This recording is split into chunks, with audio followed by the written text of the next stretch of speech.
see what you got, Broly. Broly's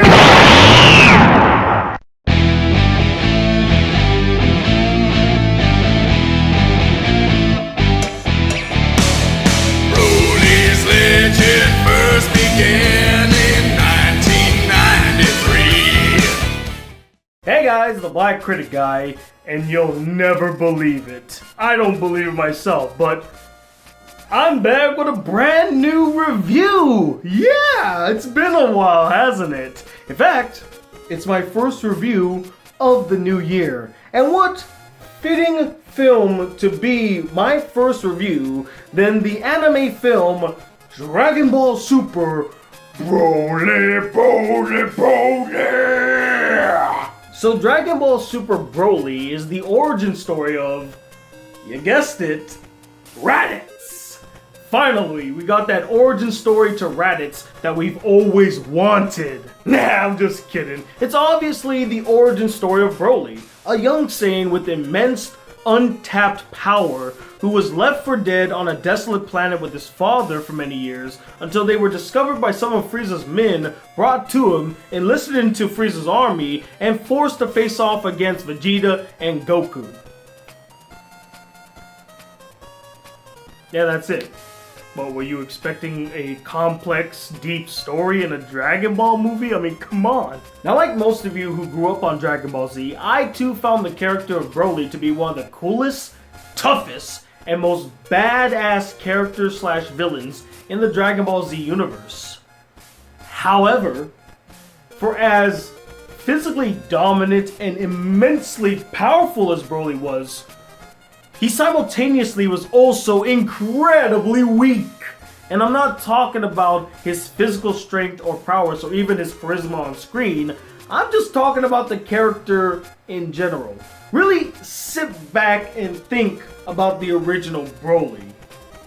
What about him truly stood out outside of how cool he looked, how tough he was, and how introverted he acted at the beginning of the film?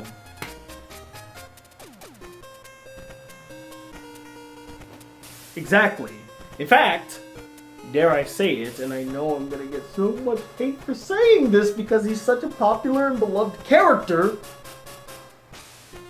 but Broly might be one of the weakest DBZ villains in terms of characterization and motivations from any of the Dragon Ball Z films. Hell, Lord Slug, that giant brain, that one guy that kinda looked like Goku, cooler, and even Garlic Jr. had more characterization and more motivation as villains than Broly did. Truly, if we're honestly gonna look at Broly, Broly was a brute. He was basically the equivalent to Bane without a brain. He was the Bane in Batman and Robin. He was used as this brute that was there to fight Goku at the end of the film. He's just there so that Goku has an opponent to fight. In fact, Team 4-Star summed up Broly quite perfectly in their parody movie. Broly hates Kakarot because he cried a lot for like 3 hours. But that's really dumb. But he's so cool! But that's so dumb! So when I heard that Akira Toriyama was going to bring back the character, put him in the Dragon Ball Super universe, and bring justice to his character, I got pretty excited. I wanted to see whether or not he was going to pull it off. And did he pull it off? Well, let's find out. Surprisingly, or I guess I should say not so surprisingly given the film's title, but the best thing to come out of Dragon Ball Super Broly wasn't the nearly 40-minute long action scene, which I will touch on a little later. It was Broly. Akira Toriyama lived up to his word and redeemed Broly and made him an interesting, multifaceted character. Now, he wasn't given the deepest development, but at least we see him as more than just a brute. More than just a punching bag for Vegeta and Goku to take turns on. He was actually a character. He was an individual. And I like that they sort of humanized the character and you kind of pity him because it's not like he wants to just outright kill everybody or destroy things. He just has untapped potential, and if given the right guidance, he might be a decent individual. He might be a good Saiyan. And I like that they took that direction with this character. Not only that, I found it interesting that they gave him sort of a sad backstory dealing with the friend that he once had. Again, they made the character far more interesting than just, oh, I'm super powerful and I look super cool and I'm super badass. That there was some depth to him. I appreciated that.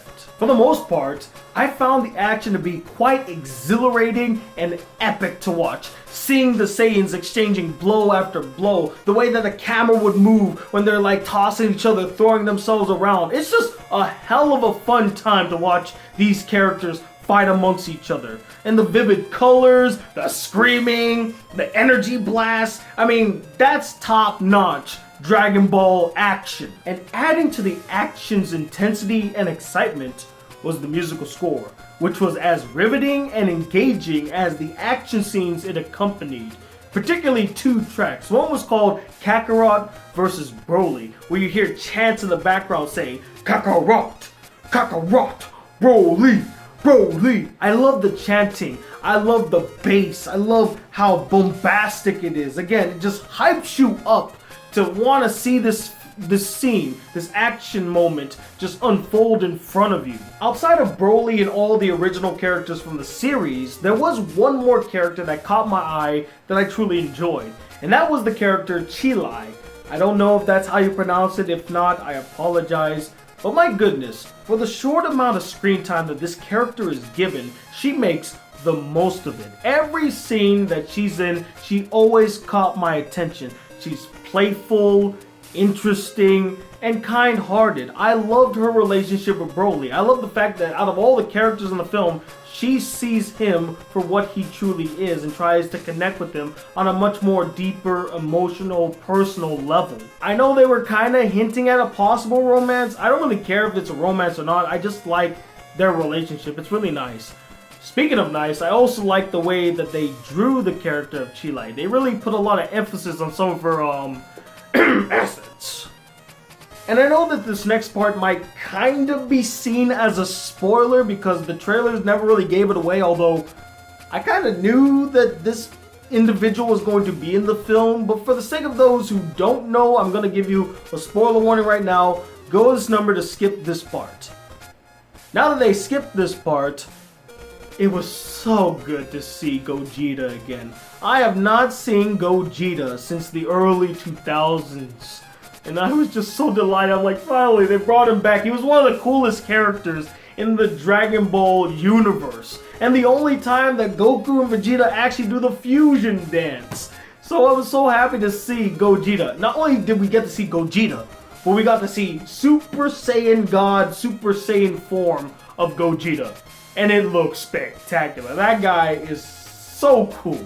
The animation, particularly during most of the action scenes, was fan-freaking-tastic. Especially whenever they utilize 2D animation. I love how expressive their faces are. How epic they look when they're powering up, man. That is, again, vintage Dragon Ball.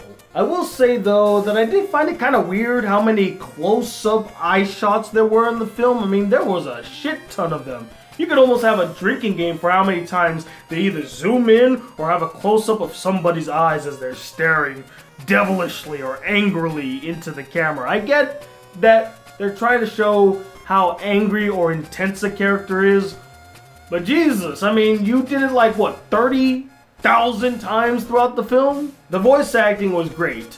No surprise there, it's Funimation, it's what they do. I really like Vic Minnognog returning as the voice of Broly. I thought he did a really good job. I did not like his performance in the original Broly films. This one I thought was far more dynamic, and I think that's because he was given more to work with here. And I also like the voice actress for Chile. I don't remember her name, I'll just put it here, but she's been in a lot of anime, and I did like her performance. I liked how kind, gentle, playful, humorous, witty, and also serious her performance was. She had a lot of range with her character. And of course, you can't go wrong with Sean Schimmel as Goku and Christopher Sabat as Vegeta. Both of them, great. They were great in the film. And fittingly, the last thing I really liked about Dragon Ball Super Broly was its ending. Now, I won't go into full detail as to why I liked the ending. I just liked the way that it was executed, and it wasn't handled in the cliche we defeated the bad guy kind of way. But, unfortunately, guys, I do have quite a few problems with Dragon Ball Super Broly. And let the hate comments flow in. The first, and in my opinion, biggest problem lies in the animation. Now, don't misunderstand me now. There are moments scattered throughout the film that have phenomenal animation, particularly when they utilize 2D animation. It's very detailed, crisp, intense looking, epic, colorful. It looks phenomenal on the big screen. But then there are moments where it looked like they didn't even put the effort into making the animation look presentable.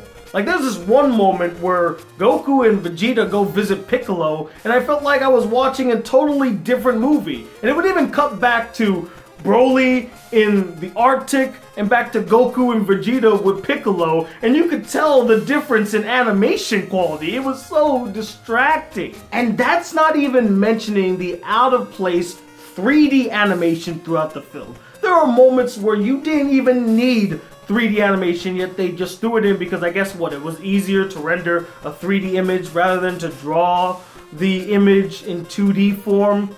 What are you guys, lazy or something? Even in some of the fight scenes, at first I felt like I was watching a vintage Dragon Ball action scene. You know, it's 2D animation, very stylized, you see the punches, you see the blows, it's very colorful, it's exciting, and all of a sudden, I feel like I'm watching the video game equivalent to this film. Like I was watching a snippet from Dragon Ball Fighter Z that was placed into this film. Like it just happened to be there, and I'm like, wait, why is it all of a sudden 3D? I mean, you were doing so well with the 2D animation. Why all of a sudden are you switching it up? And that's one of my biggest problems with the animation. There's a lack of consistency. Whether it's doing it in 2D form, 3D form, or just good quality form. It's constantly inconsistent throughout the film. Now look, I understand that 2D animation is quite expensive and time consuming. But god damn it, Toei Animation, you're one of the pioneers of animation in Japan and you can't even shell out a couple $1,000,000 to make the animation look a bit better and not rely on 3D imagery? You can't shell out a couple $1,000,000 for one of your tent-pole franchises, the one franchise that has kept you relevant all these years? You really can't do that? You're that greedy. I found the story to be quite underwhelming, especially when compared to the films before it, that being Battle of Gods and Resurrection F, both of which had better, more interesting and compelling stories than Broly. Not to say that the story in Broly is awful, it's just not as good as those two and left much to the imagination. The first half of the film is so redundant because we have seen this part of the story told so many other times. I don't know why they keep resorting back to it. In fact, while I was watching the film, this dawned on me. Them showing us Frieza destroying planet Vegeta again is the anime equivalent to them showing us Bruce Wayne's parents dying. They always seem to have to show us this constantly, even though we already seen it multiple times. We get it. We don't need to see it again. Stop showing Frieza destroying planet Vegeta. I've seen it a billion times. But really, if you think about the story in this film, it's rather insignificant. Besides introducing Broly, nothing really changes in the universe. I mean, Frieza goes back to doing the Frieza stuff that he does. Goku and Vegeta are still training. Lord Beerus is sleeping. Whis is not doing anything. I mean, what actually was gained from this besides the fact that we now have Broly in the Super Universe? Nothing really. Everything's practically the same. And real quick to touch on character, I felt as though that they flanderized Frieza in this film. Now, I haven't seen Dragon Ball Super. Maybe this is what he's like in Dragon Ball Super. But from how I remember Frieza, this is not the way that he would have behaved in the original series or even in Resurrection F. Whenever Frieza was on screen, you felt that presence. You felt that impending doom, that threat. He had that gravitas to him. He had that essence that made you fear him, that he was this dangerous foe. Here in this film, not once throughout the entire film did I ever feel that threat from Frieza, this impending doom, this powerful individual standing in Goku and Vegeta's way. This is the first time ever I never felt that for Frieza. And it was just so jarring. What Frieza felt like to me in this film was a Saturday morning villain. You know, the one that has the outrageous plan or sets his henchmen or sets a really powerful dude to defeat his enemy, and then they don't succeed in that and they're like, oh, I'll get you next time. Oh, off I go. That's what Frieza felt like in this film. And I go, that is not Frieza. Frieza would have fought to the death once he faced off against Goku and Vegeta. Even if he didn't have a chance to win, he would still fight to the death. Even if it meant him killing himself. I mean, remember Resurrection F? He was way outclassed by Vegeta, but he still fought to the very end. He wanted to get the last laugh. That's not the Frieza I saw here. It's the Frieza that's like, you know what? I've been had. I'm out of here. Peace. That's not Frieza. Hashtag that's not Frieza. And finally, the last issue I had with Dragon Ball Super Broly is, as much as I thoroughly enjoyed watching the action for what it was, I can't deny that after the 20 or so minute mark, it began to lose its luster. It wasn't as spectacular as it was in the first 5 minutes. It started to overstay its welcome, drag on for far too long, to the point where the tension was completely gone. I felt no more tension in the action. A lot of the action really could have been condensed and made a little bit more refined to where it was more engaging, more thrilling to watch. Instead, it just drags and drags and drags and drags and drags and drags and drags and drags. I felt like I was watching the Frieza saga, but in a movie. And look, I'm not denying that the action scenes were exhilarating and fun to watch. They were quite the spectacle to behold. But after a while, a spectacle can lose its luster. It's like watching fireworks for 2 hours. After a while, you're going to be like, well, that's it? That's all you're going to show me? I mean, they're pretty lights, you know, really bright, sparkly. It looks cool, but I've already seen it like the last 2 hours. It's not that special anymore.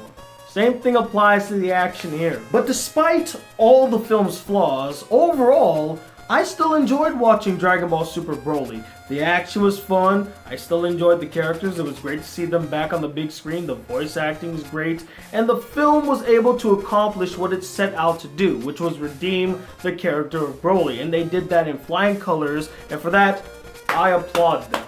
I would say that this film is an enjoyable film, and if you're a fan of Dragon Ball in general, go check it out. It is quite the spectacle to behold.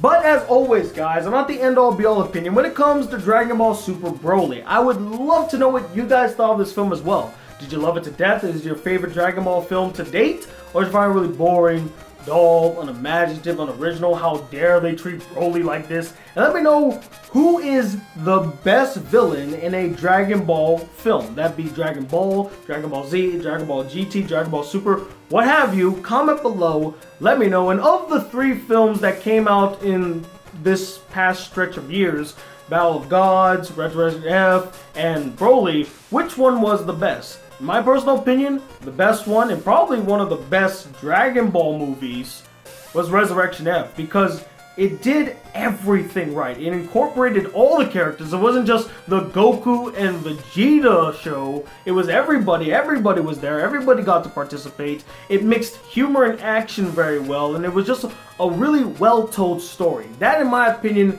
is one of, if not, the best Dragon Ball film. Oh, and by the way, did you guys know that I'm hosting a movie review series called Take Two at my company Source and Media Group? You can click the link in the description to go check out the YouTube channel and my review on Glass if you have yet to see it. And also stay subscribed because I have a bunch of videos that will be coming to that channel. So you're not going to want to miss out what I have in store for you guys over on SMG Guam's YouTube page. So be sure to check that out. And let me hold that back. I'm going to try, guys, to make more videos on this channel. I'm not going to make them as prolifically as I did, but I will try to stay consistent as much as I can on this channel. I'm not abandoning it, as you can tell with this review. I'm going to try my damnedest. I appreciate you guys sticking around, and hopefully you guys enjoyed the return of reviews. I hope to do more in the future. And also, I still got to do my split spoiler video. But as always, guys, if you'd like to see more videos on this channel, be a part of the Black Critic Crew, please hit that subscribe button below. Like this video if you really enjoyed it. And I'm talking about a second. The Super Saiyan God, Super Saiyan, known as the Black Critic Guy. Till then, may peace you too.